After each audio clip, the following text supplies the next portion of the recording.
Jim Allister, this morning. We've asked the DUP if they want to comment on this in any way, and indeed the Ulster Unionist Party. So let's see if those political parties want to step up and speak on behalf of Unionists in Northern Ireland. Jim Allister's immediately made himself available. And of course, we've asked all the other political parties too, very much two sides to this story. So the SDLP, Sinn Féin, the Alliance Party, do they want to comment on what is becoming a significant story this morning?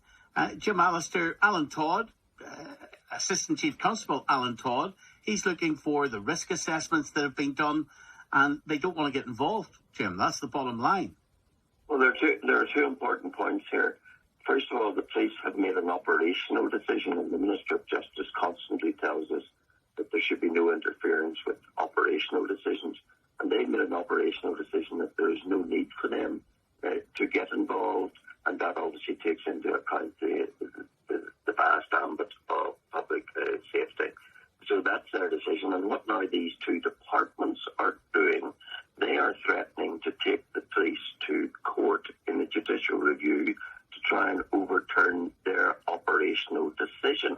And the second point which arises out of that is two departments have joined together, showing it is a cross-cutting issue, and yet, as I understand it, this matter has never been to the executive.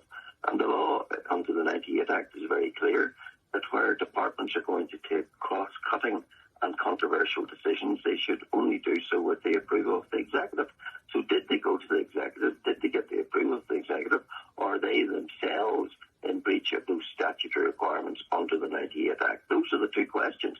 Why would the operational decision of the police be challenged by politicians, since the Justice Minister constantly tells us leave operational matters to the police? And secondly, in challenging it, have they taken it to the executive, which they ought to have done under the 98 Act?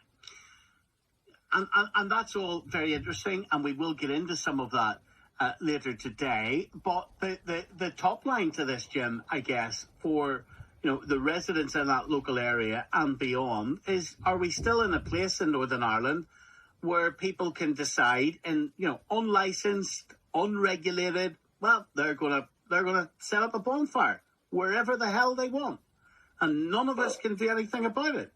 The Tigers Bay community is one of the most suppressed communities in terms of its location, and subjected to virulent abuse from Republicans who surround them.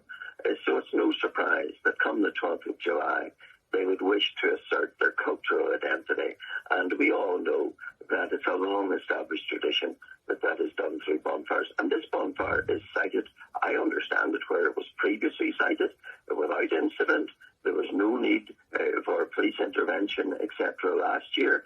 But there are those who are wanting to stir this up and make it into an issue of controversy. And just as in previous years, other sites were the target. So this year, the Adam Street site is the orchestrated target of abuse of the expression of unionist culture. And that is only adding to the sense of isolation and suppression that many people in that area, I know, feel.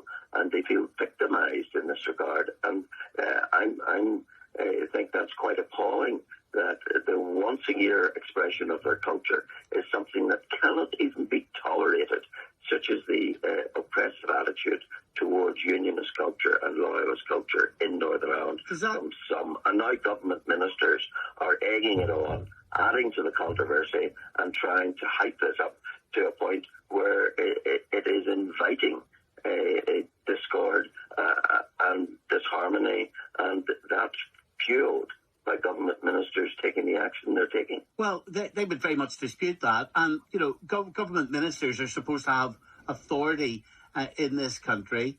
You talk about unionist culture. Does that include standing on top of a bonfire or wherever it was they were standing with a golf club in their hand, hitting golf clubs into the local golf balls into the local area? No, of course it doesn't. I think that was one juvenile individual. One juvenile individual who do that, but don't tar the entire community of Tigers Bay in that way. They're vilified enough by republicanism without the public media trying to join in that. So, yes, that was wrong, and that shouldn't have happened, and that's not what it's about. Bonfire site, as I understand it, is over 100 yards, 100 metres from any interface across Dunkirk Gardens. So, there is a deliberate attempt to hide this because some people are so intolerant that they can't abide any expression of unionist culture in North Belfast. And that has to stop. I have in front of me the letter that has been sent to the PSNI Gold Commander, Alan Todd. And it is from the Departmental Solicitor's Office. So this is, and I'm reading it now. And the Departmental Solicitor's Office, this official letter, is talking about a risk to human safety. It is talking about that Adam Street bonfire posing a risk to local residents and business owners. Those are all the issues that the PSNI has considered in their operational duty in response to the request to give assistance for the removal. They decided there was no need for them to do that, so they obviously took a view about those matters. That's an operational decision, but these ministers think they know better, and there's now 3 departments. It's Communities, Infrastructure and Finance sending the letter, the 3 nationalist departments, who, as I understand it, never took the matter to the executive. Why not? They're very quick to cry foul when a unionist minister fails to do what they ought to do. Are they not going to be held to the same standards? But what they're fundamentally doing is saying they know better than the PSNI. And if, they want to change and influence and dictate an operational decision. And that is not how policing is supposed to work. Chris Donnelly is with us this morning. Stay there, Jim. Oh, you have to go, Jim.